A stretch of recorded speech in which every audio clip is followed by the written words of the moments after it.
দেখুন সব কটা সাজানো হয়ে গেছে ঠিক এরকমভাবে। ফুল লঙ্কা, বাজারের দেশি আদা, চায়না আদা, এগুলো বীজের জন্য আনা হয়েছে। হ্যালো বন্ধুরা, তো বিকালের সময় আবার চলে এসেছি গাছপালা নিয়ে। অ্যাকচুয়ালি হাউসবোট তৈরি হচ্ছে, যার জন্য দিনের বেলা একদমই সময় পাচ্ছি না, সেখানেও যেতে হচ্ছে, আরও বিভিন্ন কাজ আছে। তো এই যে দেখুন আদাগুলো, এটা হচ্ছে বাজারের দেশি আদা, অনেক কদিন আগে আনা ছিল, যার জন্য কল অনেকখানি উঠে গেছে। আর এইগুলো হচ্ছে চায়না আদা, এগুলো বীজের জন্য আনা হয়েছে।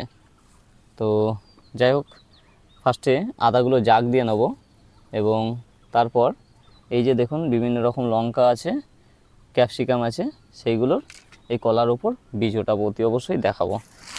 তো আদাটা ফার্স্টে রেডি করে নিই। তো এইগুলো হচ্ছে আগ গাছের পাতা, মানে এগুলোই ফল নিয়ে এসেছিলো। তো এর মধ্যেই দুটো ধাপে আদাগুলোকে দিয়ে দেবো। ফার্স্টে ভিজিয়ে নেবো হালকা করে। তো দেশি আদাগুলো যেহেতু 3 দিন পরে তুলবো, ওই জন্য এগুলো পরে দেবো, আগে এই আদাগুলোই দিয়ে দেবো। তো আবার একটু চাপা দিয়ে দেবো, এবং তার উপর এগুলো দিয়ে দেবো, যেহেতু এগুলো পরে বার করা হবে। এবং তার উপর এই পেপারগুলো ভেজানো আছে হালকা করে, এগুলো সব চাপা দিয়ে একটা থলে চাপা দিয়ে দেবো। এই যে দেখুন ডিমের পেটি পেটি এগুলো সব ভিজে রয়েছে। তো এরপরে এই যে বীজের জন্য মাটি তৈরি করে নেওয়া হয়েছে, আগের ভিডিওতে আপনারা অতি অবশ্যই দেখেছেন।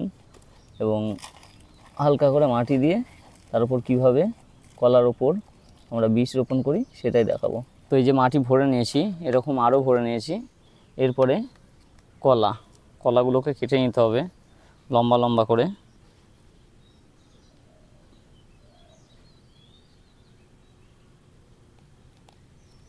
ঠিক এরকমভাবে ফালি করে করে প্রত্যেকটা কলা কেটে নিতে হবে।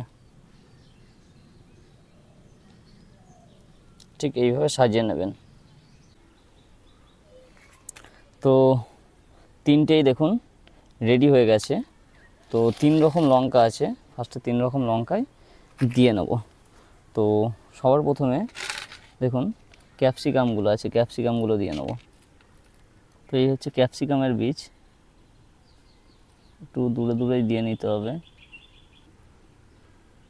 তারপর বন্ধুরা দিয়ে নেব হচ্ছে কুল লঙ্কা। কুল লঙ্কাগুলো কমপ্লিট হয়ে গেছে। এরপর দেবো হচ্ছে বুলেট লঙ্কা।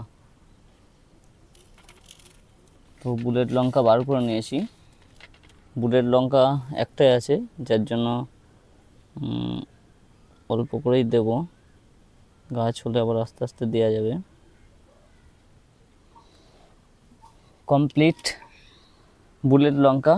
এরপর এই যে দেশি বাজার থেকে কেনা 3টে আছে, এই দেশি লঙ্কাগুলোও দিয়ে নেব।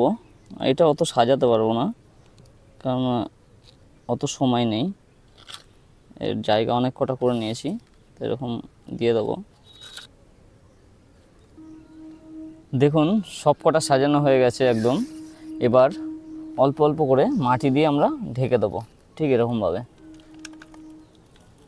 খুব বেশি না, যেন শুধু বীজগুলো ঢেকে যায়।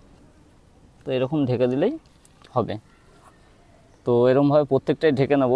এখন অন্ধকার হয়ে যাচ্ছে, আরও কিছু কাজ আছে, সেগুলো এমার্জেন্সি করতে হবে, জল দেওয়ারই কাজ। তারপর এগুলো প্যাক আপ করে দেবো।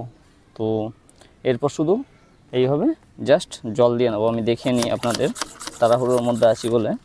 হালকা করে জল দিয়ে এরকম ভিজিয়ে নেব।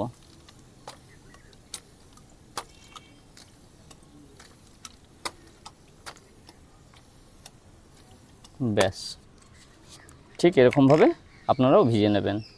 তো বাদবাকি কাজ করে নেব। তো ভিডিওটা এখানেই শেষ করব। তো দেখা হবে পরের ভিডিওতে। সকলে ভালো থাকবেন, সুস্থ থাকবেন।